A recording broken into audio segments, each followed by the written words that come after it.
Mahmud Abbos AQShni Yaqin Sharq mojarosiga yechim topolmaganlikda aybladi. Falastin prezidenti Mahmud Abbos Yaqin Sharqdagi mojaroga siyosiy yechim topmagani uchun AQShni aybladi. Bu haqida u bugun 11-noyabr kuni Islom hamkorlik tashkiloti va Arab davlatlari ligasining Ar-Riyodga Yaqin Sharq va G'azo sektoridagi vaziyatga bag'ishlangan navbatdan tashqari qo'shma sammitda so'z ochdi. Amerika Yaqin Sharqdagi mojaroga siyosiy yechim topa olmagani uchun javobgardir.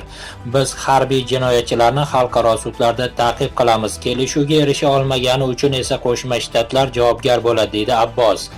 Falastin prezidenti AQShni Isroil bosqiniga barham berish uchun harakat qilishga chaqirgan. G'azo sektori Falastin davlatining ajralmas qismi va siyosiy yechim keng qamrovli bo'lishi kerak, deya ta'kidlagan u.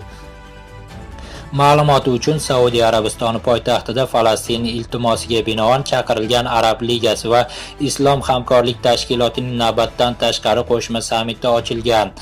Sammit Yaqin Sharqdagi mojaroning hozirgi avj olishi bo'yicha Arab va Islom davlatlarining jamoaviy pozitsiyasini ishlab chiqish maqsadida ish boshladi.